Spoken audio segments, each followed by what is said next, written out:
The most effective Cold War shelter wasn't hidden under a mountain or guarded by soldiers. It was quietly built beneath ordinary homes, and honestly, almost no one outside its country noticed. That single fact flips the entire Cold War bunker story on its head.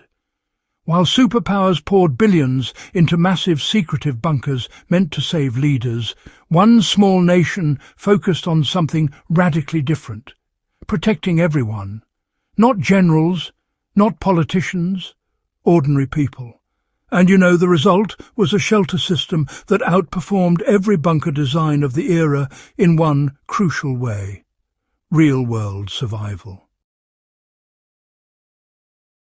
This is the story of Switzerland's Cold War shelter network, and why it remains the most practical, scalable and effective civil defence system ever built. During the Cold War, most countries prepared for nuclear war by planning continuity of government. The assumption was brutal but simple. Leadership survives first. Society figures itself out later.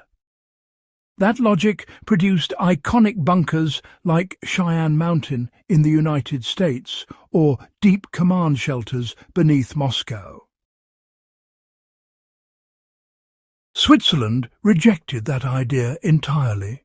Instead of asking how to protect the state, they asked how to protect the population. That shift changed everything.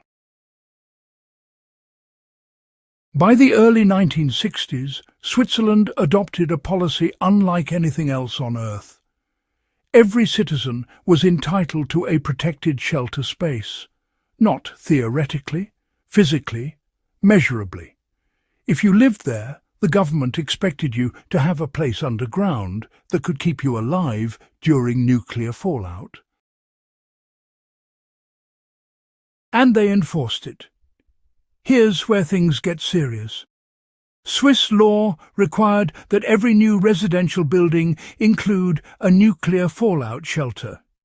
If a building couldn't include one, the owner had to pay into a public shelter fund. That money was then used to build reinforced community shelters nearby. This wasn't propaganda. It wasn't symbolic. Inspectors checked. Standards were enforced. Over time, the country built tens of thousands of shelters integrated directly into everyday life. By the late Cold War, Switzerland had shelter capacity for over 100% of its population. No other nation even came close. Most famous Cold War bunkers were engineering marvels. They were deep, hardened and, pretty impressive. But honestly, they were also impractical for mass survival. Access was limited. Supplies were finite. And, most people would never reach them in time. Swiss shelters were different because they were designed for real human behavior under stress. They were close, often directly below apartments, schools or workplaces. No long evacuation routes.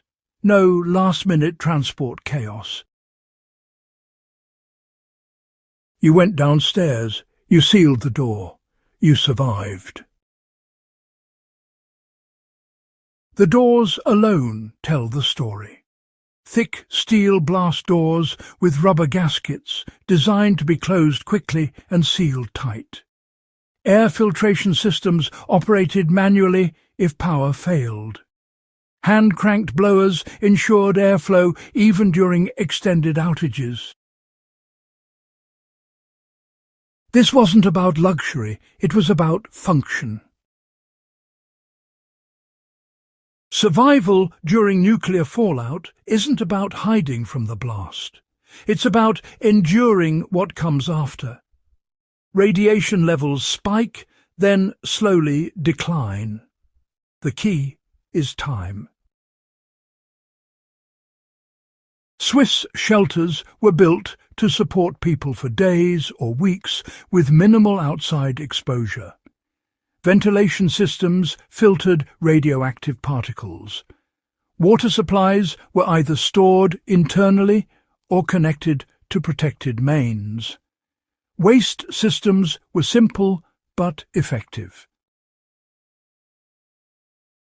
Nothing fancy, everything essential. And here's the part that really matters. These systems were regularly inspected and maintained. A shelter that works on paper but fails mechanically is useless. Switzerland treated shelters like infrastructure, not relics. It's tempting to think bigger means better. Deeper means safer. Stronger walls equal survival. But Cold War history shows that survival is about accessibility and scale. A bunker that saves a few thousand elites while millions are exposed doesn't preserve a society. It creates a vacuum. Switzerland's approach recognized that survival is collective. You don't just need leaders alive. You need workers, engineers, farmers, teachers and families. You need continuity of daily life. By dispersing shelters across the entire country, Switzerland, eliminated single points of failure. No one bunker needed to survive everything. The system did. That's why it outperformed every standalone bunker design. It wasn't a monument, it was a network. There's another layer here that rarely gets discussed. Shelters weren't hidden. People knew where they were. Many had assigned spaces. Drills were conducted. Instructions were clear. That knowledge changes behavior. When people believe survival is possible, panic decreases, compliance increases, order replaces chaos. Swiss planners understood this deeply. Fear thrives in uncertainty. Preparation kills fear.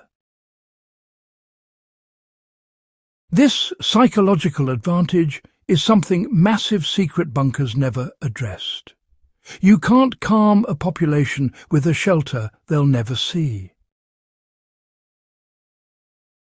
What makes this story perfect for the legacy of survival is how low-tech much of it was. Manual air systems, mechanical seals, gravity-fed water storage, thick concrete shaped by proven physics, not digital simulations. No reliance on complex electronics, no dependency on fragile supply chains. These shelters could function in total isolation. That's ancient survival thinking applied to modern threats. Build strong, keep it simple, and, plan for failure. Those principles go back thousands of years, and, Switzerland used them better than anyone during the Cold War. Nuclear war may feel distant, but, disruption isn't. Natural disasters, power failures, supply shortages, and civil instability all follow the same survival rules. Proximity matters. Redundancy matters. Community-scale preparedness beats centralized solutions every time. You don't need a mountain bunker to survive crises. You need systems that people can actually use under pressure. That's the real legacy of the Swiss shelter system. Not fear, not paranoia. Practical readiness. There's no dramatic footage, No cinematic entrances, no secret tunnels leading to command rooms, just concrete rooms beneath everyday buildings. That doesn't make headlines, but it saves lives. Cold War history often celebrates spectacle. This story celebrates discipline, planning, and quiet competence. And those qualities rarely go viral. Until now. If survival is measured by how many lives can realistically be protected, Switzerland wins. Not by a little, by a landslide. Their shelters weren't designed to impress enemies. They were designed to outlast catastrophe. And that's the difference. This wasn't about winning a war. It was about surviving one. And that's a lesson worth remembering. If you value forgotten survival knowledge, practical history, and real-world ingenuity that actually worked, make sure you're subscribed to Legacy of Survival. Like this video, if it changed how you think about preparedness, share it with someone who loves history with teeth, and stay curious, because the past still has a lot to teach us about staying alive.